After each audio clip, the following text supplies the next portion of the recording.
Hello नमस्कार बच्चों, कैसे हैं आप सब। This is Nandini and I welcome you all to this platform of Adoren. तो दोस्तों आज फिर हम एक वीडियो लेकर के आए, एक छोटा सा टॉपिक लेकर के आए हैं जिससे आपको समझने में आसानी होती है। तो ऐसे ही लास्ट कुछ वीडियोस भी मैं लेकर के आई थी और शायद आप सभी ने बहुत पसंद भी की हैं। तो देखो आज हम देखेंगे acid base indicators and concept of pH scale.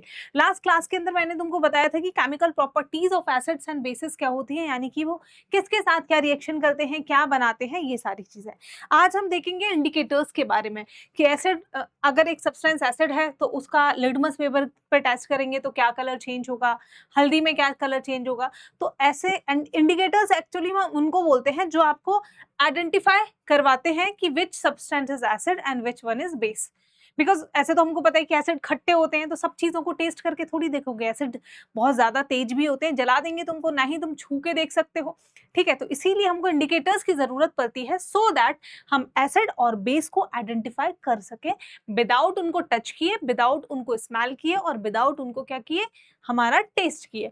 ठीक है, तो और साथ ही साथ हमारा पीएच स्केल क्या होता है। पीएच स्केल भी बेसिकली दोस्तों एक यूनिवर्सल इंडिकेटर है जो एसिड बेस और सॉल्ट्स के बारे में आपको बताता है। ठीक है, कि कौन सा सब्सटेंस एसिड है, वही कौन सा बेस है और कौन सा हमारा आपका सॉल्ट हो जाता है। चलो अब आते हैं हमारे टाइप्स ऑफ इंडिकेटर्स। आप देखोगे तो तीन टाइप के इंडिकेटर्स होते हैं, एक नेचुरल इंडिकेटर्स होते हैं, एक हमारे सिंथेटिक इंडिकेटर्स होते हैं and third one is olfactory indicators होते हैं। ठीक है, तो लिटमस, टर्मरिक और रेड कैवेज एक्सट्रैक्ट, ये तीनों के तीनों नेचुरल इंडिकेटर्स हैं, नेचर में प्रेजेंट है। ठीक है, और बाकी फिनोप्थिलिन एंड मिथाइल ऑरेंज ये हमारे सिंथेटिक है। ऑल फैक्ट्री में आ जाएगा अनियन, वनीला एंड हमारा क्लोव ऑयल। देखो बेटा, नेचुरल इंडिकेटर में लिटमस आता है, लिटमस पेपर टेस्ट। नेचुरल क्यों है, देखो लिटमस पता है कैसे बनता है। लिटमस बनता है लाइकेन से। लाइकेन्स क्या है, सिम्बायोटिक एसोसिएशन है बिटवीन फंगस एंड एल्गी। ठीक है, तो उसी से एक्सट्रैक्ट से हम बनाते हैं लिटमस सॉल्यूशन, उससे बना लेते हैं लिटमस पेपर। चलो नेचुरल इंडिकेटर है। अब इसका नेचुरल कलर की बात करोगे तो भाई ये कैसा होता है बेटा, पर्पल कलर का होता है। फिर हम इससे लिटमस पेपर बनाते हैं। ठीक है, एक ब्लू लिटमस पेपर होता है, एक रेड कलर का लिटमस। तो एसिड में जाने के बाद इसका कलर कैसा हो जाता है, ब्लू लिटमस का कलर जो है चेंज हो जाता है रेड कलर के अंदर जब वो एसिड सब्सटेंस में जाता है। सेम बेस में क्या होता है, तो रेड लिटमस पेपर हमारा चेंज हो जाता है ब्लू कलर में जब वो बेस से के कांटेक्ट में आता है। ये लाइकेन्स जो एक थैलोफाइटा है, ठीक है, उससे हमारा आपका एक्सट्रैक्ट किया जाता है। अब आता है टर्मरिक, हल्दी। हल्दी तो देखा ही होगा, सब सफेद कपड़े किसको नहीं पहनने पसंद है, मुझे भी बहुत पहनने पसंद है ना। और फिर मेरे घर में मेरी मम्मी से बहुत डांट भी पड़ती है। बचपन से व्हाइट ड्रेस होती थी, बड़ा मजा आता था हफ्ते में 2 दिन पहन के जानी, अरे मतलब कूल लगेंगे, एकदम बढ़िया लगेंगे, सुंदर लगेंगे। लेकिन उन सुंदर सुंदर कपड़ों पे एक दिन में ही जो दाग पड़ता था, खाने का दाग, गिरा लिया, हल्दी का दाग, और जैसे ही उस पर फिर मम्मी धोते पे शरफ लगा रही है, वो लाल हो गया और गालियां अलग से सुनने को मिल रही है। तो हल्दी क्या है भाई, एसिड बेस इंडिकेटर है। वो अलग रही, आज तक मैं गंदा करती हूँ कपड़ा सफेद, लेकिन मेरा फेवरेट कलर भी सफेद है, तो पहनेंगे, गंदा है तो क्या हो गया। चलो, तो क्या है बेटा, हमारा टर्मरिक, हल्दी नेचुरल इंडिकेटर है। नेचुरल कलर येलो होता है। ठीक है, जब अगर इसमें कोई एसिड डालोगे तो इसका कलर चेंज नहीं होगा, येलो है तो येलो ही रहेगा। लेकिन जैसे ही बेस डालोगे तो बेस पे इसका कलर रेडिश ब्राउन हो जाता है। ठीक है, तो हल्दी बेस क्या है, साबुन सरफ बेस ही तो होते हैं हमारे, तो जैसे ही उनके कांटेक्ट में आएगा वो रेड कलर में चेंज हो जाता है। ओके, तो stain turns red when washed with soap. जब सब साबुन से हम जो है धोते हैं कपड़े तो हमारे कपड़े पे लगे हुए दाग लाल हो जाते हैं। अब आता है रेड कैबेज एक्सट्रैक्ट। तुम बोलो कि रेड कैबेज मैडम, पत्ता गोभी तो हरी होती है ना भाई, एक बेटा पत्ता गोभी लाल गुलाबी बड़ी खूबसूरत सी भी होती है। ठीक है, तो कैसा कलर है इसका, पर्पल कलर होता है ये, और एसिड के साथ इसका जो कलर है रेड या फिर पिंकिश हो जाता है, और बेस में इसका कलर चेंज हो जाता है ग्रीन कलर के अंदर। ठीक है, कंटेन्स प्लांट लीफ डाई। अब आते हैं भाई हमारे सिंथेटिक। देखो ये नेचुरल नहीं है, ये सिंथेटिक है, लैबोरेटरी में इनको प्रिपेयर किया गया है बेटा, बनाया गया है ताकि हम एसिड और बेस को आइडेंटिफाई कर सके। इसमें फेनोप्थलीन है और इसमें मिथाइल ऑरेंज है। फेनोप्थलीन की बात करोगे तो भाई ये सिंथेटिक है, पहली बात तो कलरलेस होता है, इट कंटेन्स नो कलर। पानी है, कलरलेस है, कोई रंग नहीं है, ऐसे इसका कोई रंग नहीं होता। लेकिन जैसे ही ये हमारा एसिड में जाता है तो एसिड में कोई चेंज नहीं होता, कलरलेस है बेटा, कलरलेस ही रहेगा। लेकिन while we put it into a base, जब इसको बेस के साथ कांटेक्ट कराएंगे हम तो हमारा इसका कलर बेटा डीप पिंक हो जाता है, कलर इसमें आ जाता है। मतलब पहले नहीं था, कलर आ गया, तो ये आइडेंटिफाई करवा रहा है कि अगर इसका कलर चेंज हुआ that means the substance is base. ठीक है, चलो अब आते हैं अनियन सॉरी हमारा मिथाइल ऑरेंज पे। तो मिथाइल ऑरेंज की बात करोगे तो ये हमारा इसका नेचुरल कलर, नाम ही से ही समझ रहा है मिथाइल ऑरेंज, ऑरेंज रंग का होता है बेटा।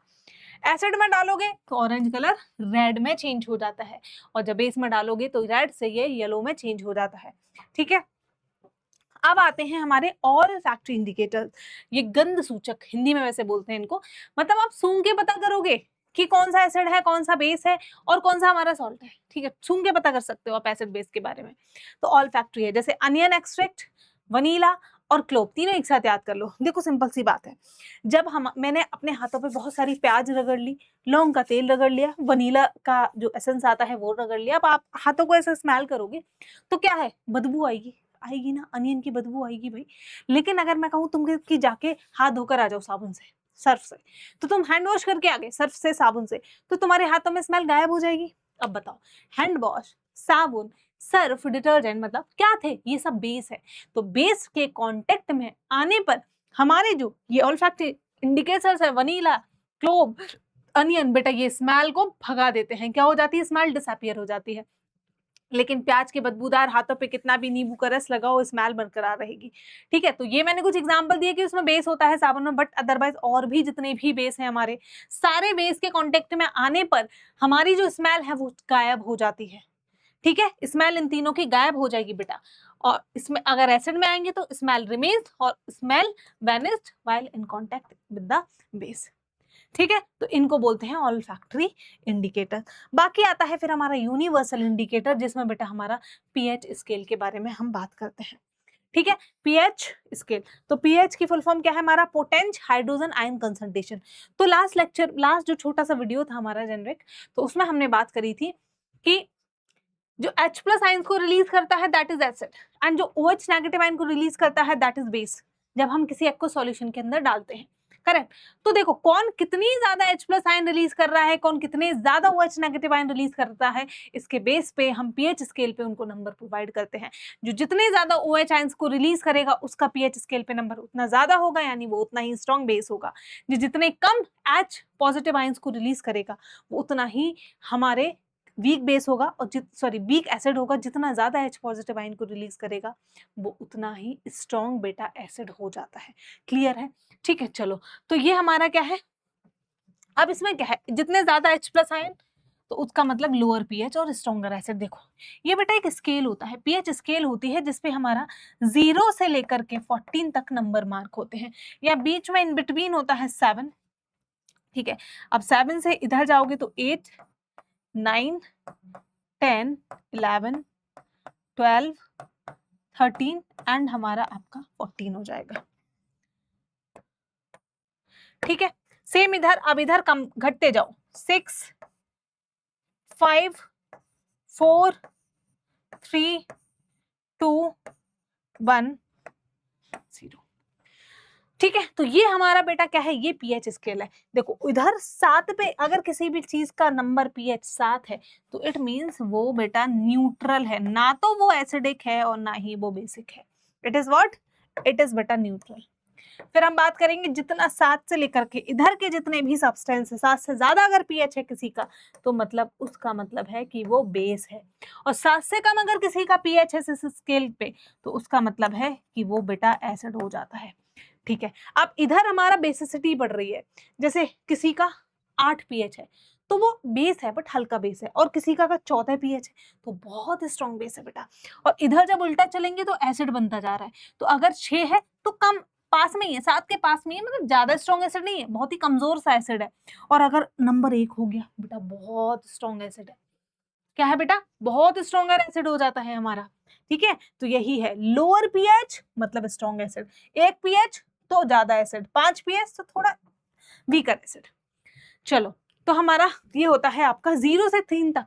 अगर किसी के भी नेचर ऑफ सॉल्यूशन अगर 0 to 3 पीएच आता है किसी सॉल्यूशन का तो वो स्ट्रॉन्ग एसिड होता है। ठीक है, तो यानी उसमें H पॉजिटिव आयंस बहुत ज्यादा होंगे। यूनिवर्सल इंडिकेटर की बात करोगे तो कलर कैसा होगा, रेड आएगा, डार्क और या फिर डार्क ऑरेंज हमारा आ जाता है इस पे। ठीक है। तो बैटरी के एसिड जो होते हैं, गैस्ट्रिक जूस HCl हमारा हाइड्रोक्लोरिक, लेमन एसिड जो हो गया, सिट्रिक एसिड, तो ये सब आपके हो जाते हैं। सल्फ्यूरिक एसिड है वो। फिर 4 टू लेके 6 हमारा वीक एसिड्स होते हैं। ठीक है। तो इसमें H+ आयन की कंसंट्रेशन OH से तो ऑब्वियसली ज्यादा होगी, OH की ज्यादा हो जाएगी तो भाई बेस हो जाएगा वो ना। ठीक है। यूनिवर्सल इंडिकेटर पे क्या कलर देगा ये, येलो देगा और हमारे लाइट ग्रीन देगा। Vinegar, acetic acid, tomato juice, fresh milk, ये सब कैसे होते हैं, हाँ भाई मिल्क हमारा हल्का एसिडिक होता है, तभी बोलते हैं कि अगर तुम्हारे अंदर पेट में एसिडिटी हो रही है तो डोंट कंज्यूम मिल्क, दूध मत पियो, एसिडिक होता है, हल्का सा एसिडिक होता है, बट इट इज न्यूट्रल है। अगर कोई चीज तो भाई न्यूट्रल है, तो इसका मतलब है H और OH दोनों की आयंस की कंसंट्रेशन उस सॉल्यूशन के अंदर बराबर है। जितने OH आयन है उतने ही OH H आयन है। ठीक है। तो प्योर डिस्टिल वाटर कैसा होता है, न्यूट्रल होता है। पानी, पानी ना एसिड है ना बेस है, न्यूट्रल सॉल्ट। ठीक है। सोडियम क्लोराइड नमक जो खाते हो न्यूट्रल होता है, 7 pH होता है उसका। 8 से 10 अगर pH है तो कमजोर बेस है। ठीक है, कमजोर बेस है। ब्लू और लाइट ब्लू कलर का टेस्ट करोगे लिटमस तो आ जाएगा हमारा। ब्लड का जो प्लाज्मा 7.4 हमारा पीएच होता है। शरीर का जो खून है बेटा 7.4 पीएच है। ठीक है। बेकिंग सोडा हम जो घरों में खाते हैं that is base. Sea water हमारा, तो ये सब वीक बेस है। स्ट्रॉन्ग बेस की बात करोगे तो भाई हमारा डार्क ब्लू वॉयलेट कलर देगा, और इसमें मिल्क ऑफ मैग्नीशिया आ जाता है, स्ट्रॉन्ग बेस है। लाइम वाटर है बेटा, NaOH है।